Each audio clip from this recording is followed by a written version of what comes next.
Hey there, comic friends. I'm Travis. It's New Comic Book Day. Yay! Or at least New Comic Book Day for me. I just tried doing this live just to see if truly YouTube had pulled the plug on the Hangouts version of this to determine whether or not they're, how would I use that going forward? And sure enough, so I'm going to have to do a bunch of reading up before probably there's another comic book roundtable or someone else figures out an alternative and can explain it to me or set it up or whatever, because I'm not computer dumb. I just currently don't want to spend the energy trying to learn new tricks because I'm an old dog. Any rate, this week, 11 books, a paltry, small 11 books, which is okay. I am still reading a crap ton of books from last week on this Friday. So these are books for the last week of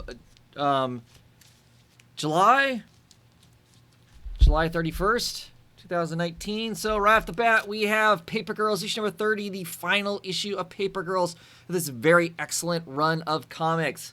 I need to hurry up and go out and snag some Paper Girl t-shirts before they no longer exist. There's some cool ones out there. But I'm very much looking forward to seeing how this all ends. I hope we get some sort of victory for our girls here because I really like them. And I've enjoyed this adventure with them. So I'm hoping that good stuff comes from it. So.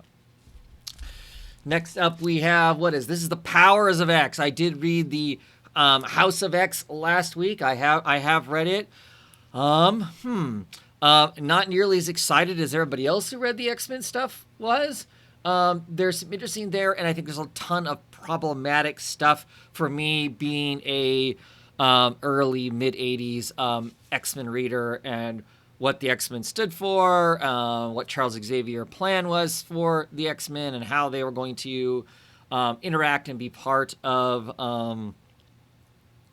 the rest of the world. And the first issue seemed counterintuitive to that. Not to say that there were good moments in it, not to say that there aren't characters acting or saying stuff in the book that makes perfect sense, but it's certainly not the Xavier vision, or not what I remember the Xavier vision being, and I feel like I remember those old books really, really well.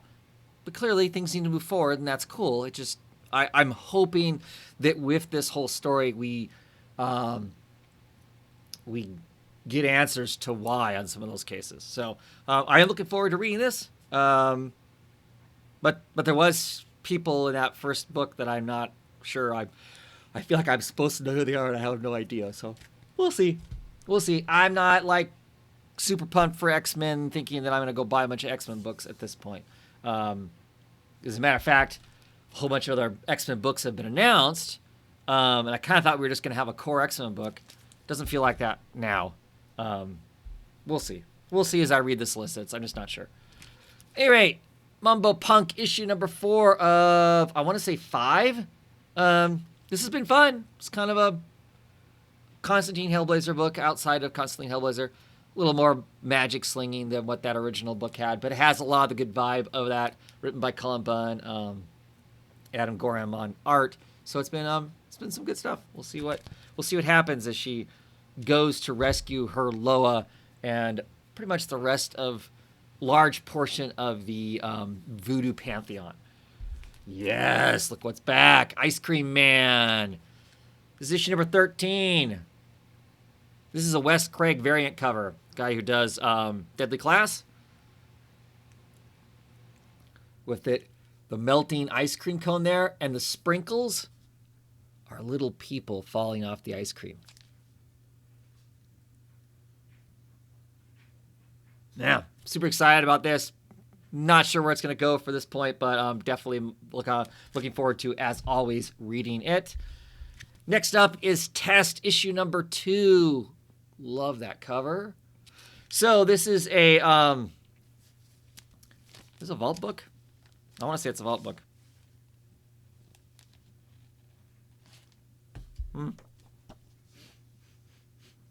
Smells like a vault book. Yeah, it's a vault book. Which is interesting because it doesn't really have a thing on the back. Normally the vault books now have a kind of like a book blurb on the back of it. I love the wraparound covers. And the reason I say it smells like a vault book, their paper almost has like an organic Play-Doh smell, like if you were making your own Play-Doh. I don't know. Maybe that sounds weird. Anyway, in the back of it says orphan, human guinea pig, body hacker, future addict, corporate asset.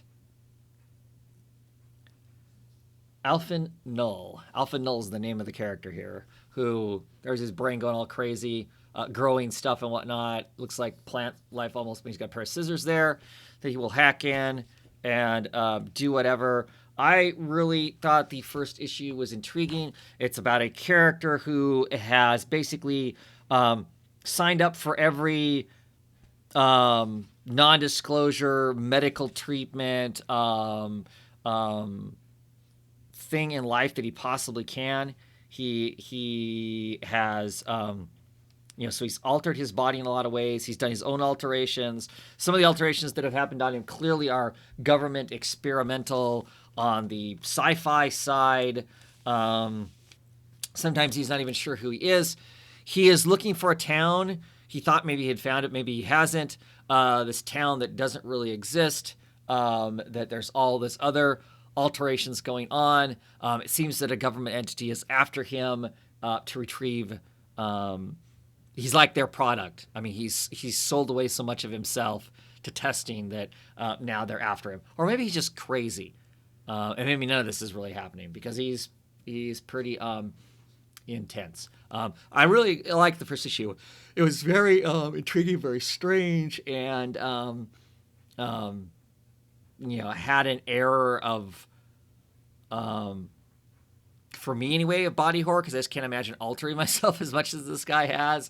But just kind of, potentially a commentary on body modification, not simply to beautify, like piercings or tattoos or that sort of thing, but modification to navigate the world around us in a different way. So, some interesting stuff. American Carnage, issue number 9. I don't know how many issues this thing is planning on going. It looks like it's taking a break or that it ends here at some point. I just still really like the book. It's got a great feel to it. It's got that kind of, cop too far, deep undercover, spy kind of thing going on it. Some world implications with white supremacy and American politics involved in it, and then some just some damaged people trying to live their lives, potentially find love, or I don't know. We'll see, I guess. But definitely very much enjoying this Vertigo book for however much longer it lasts. Batman, The Last Night on Earth. I was somewhat suspect about the first issue before I read it, just because I'm a little tired of Snyder Capullo Batman anyway. It's just not something I need in my life after all the Snyder Capullo Batman that we've had. This is some dark future book. I really enjoyed the first issue quite a bit. It riffs on an idea that was thrown out in one of their part of their Batman run about the idea that maybe Batman has a machine that basically will not bring him back to life, but clone another version of him, so the world will always have a Batman. And this is set somewhere in the far future where Earth has gone to hell in a handbasket big time, and he is this version of Batman is not the original Batman, but he's a Batman that has most of the facilities that Batman had, and now he's trying to reclaim the world. The world is very much given up. Whatever has happened on the surface of the Earth is so bad that Wonder Woman has gathered up a group of people, and they are going to the center of the Earth to live. Some sort of thing along those lines. And Batman is not having him, but Batman is going to be Batman, and just keeps insisting if he gathers all the forces of good that they can defeat whatever it is that's scourging the Earth and reclaim the Earth and all that kind of stuff. And Wonder Woman has basically said, no, it ain't going to happen. And he has basically ran from her and now looking for that next thing. Of course, this is clearly Bane, and he's dragging, it looks like carrying the legless corpse of Scarecrow. So we'll see what it's like. I really liked it, though. I mean, it's kind of this weird alternate story. I don't have any fear of it jacking up anything else that's going on anywhere else in the DC universe. Just kind of a fun glimpse into a possible story in future. Way digging this more than the idea of the Batman who laughs last and the heavy metal or dark metal crap that's polluting the DC universe and events and that sort of thing that I'm just not interested in. So that's cool, though.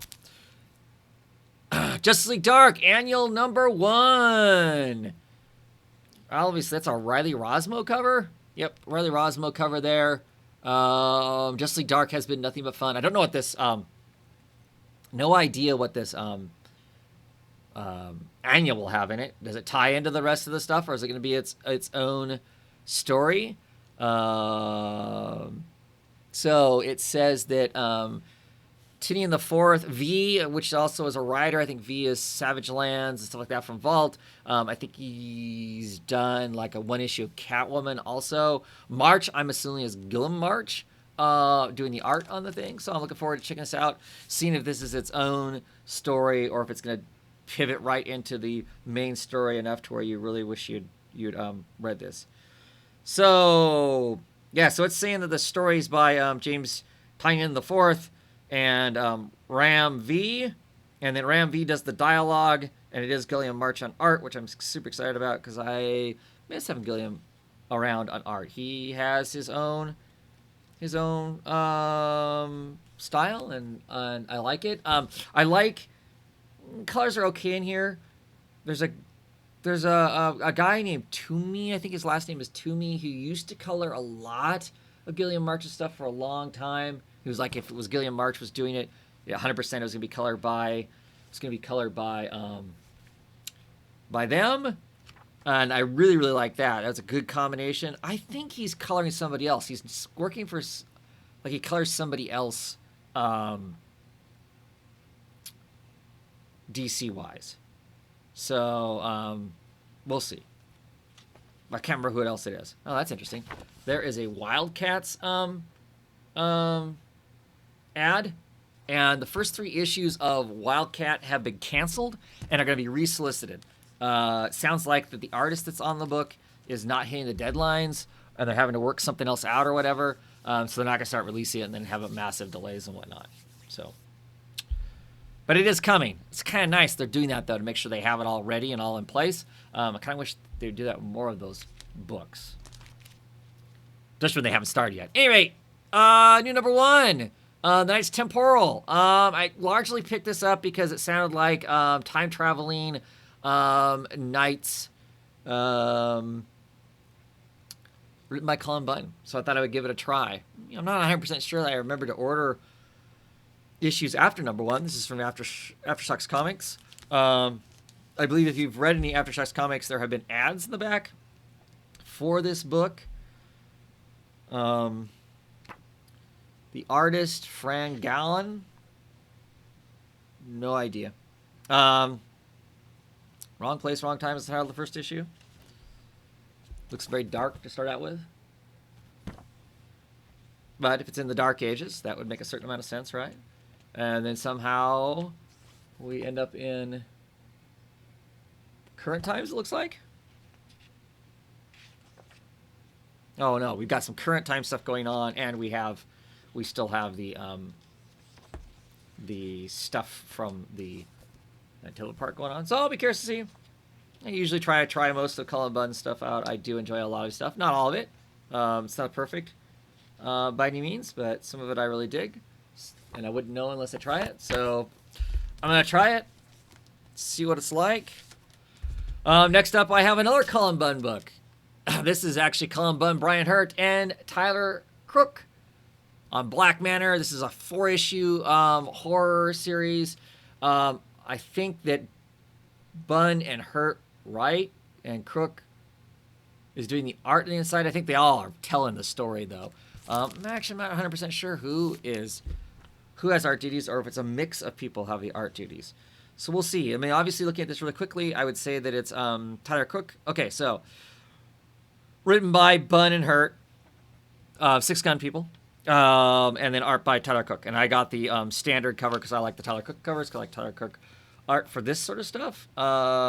Used to not be as big a fan of Tyler Cook.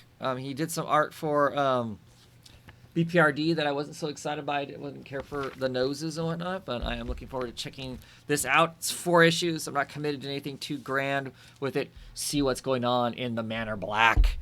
And finally, it is the last issue of this arc of Monstrous, issue number 24. There's Dear Old Dad. See what's going on in this, see what kind of cliffhanger it ends this with, and contemplate what might be next for it. And that is it.